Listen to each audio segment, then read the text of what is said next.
There's a well-known and much discussed idea that the first mitzvah, the first commandment that Bnei Yisrael were commanded upon the exodus from Egypt, was the mitzvah of Rosh Chodesh, based on a pasuk in this week's parasha, HaChodesh Hazeh Lachem Rosh Chodashim, that the month of Nisan, the month of our freedom, would be the start of our calendrical cycle. And this was popularized in the Midrash Tanchuma, and then the first Rashi in Rashi's commentary on the Chumash. I'd like to suggest and share with you a thought which runs counter to this comment of Rashi, and maybe shed some light both on a classic, deep ethical problem to the Torah, and hopefully provide some manner of resolution and support for the Torah's structure. If we consider actually a pasuk from last week's parasha about Moshe and Aaron confronting Paro and Bnei Yisrael before the plagues of Egypt, which of course come to their resolution in this week's parasha with the 10th and final plague and the moment of Yetziat Mitzrayim, the pasuk states, God commanded them by Yitzavim El Paro, Melech Mitzrayim, and El Bnei Yisrael. They were commanded to go to Pharaoh and to the children of Israel. And in the Talmud Yerushalmi, in Masechet Rosh Hashanah, in the 3rd chapter,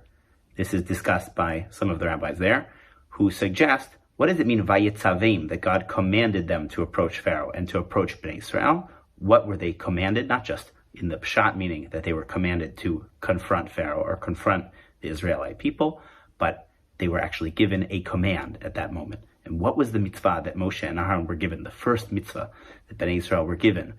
in the beginnings of the Exodus?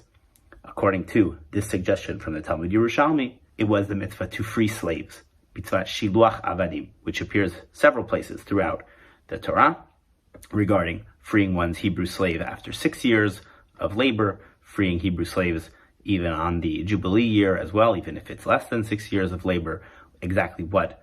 support and provisions a person has to give a Hebrew slave who works for them, etc., etc. Therefore, the suggestion is that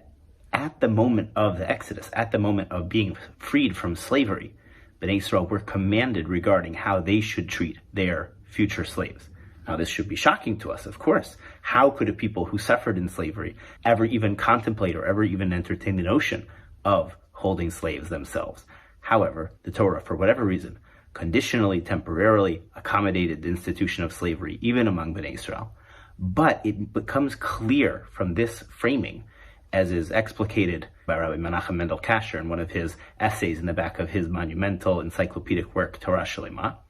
that this idea from the Talmud Yerushalmi, that the first mitzvah commanded to Bnei Yisrael upon leaving Egypt was to free slaves, what that means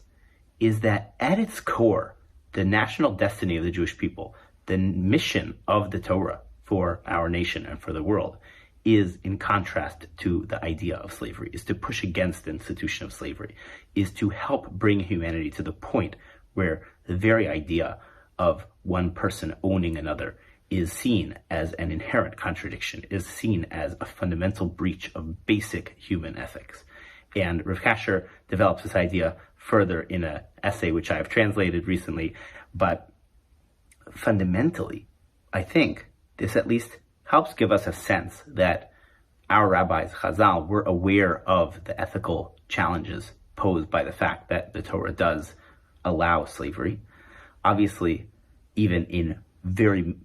mitigated forms compared to slavery as was practiced in other societies, obviously with limitations and legal redress for slaves under certain circumstances, as we'll read soon in Parshat Mishpatim. But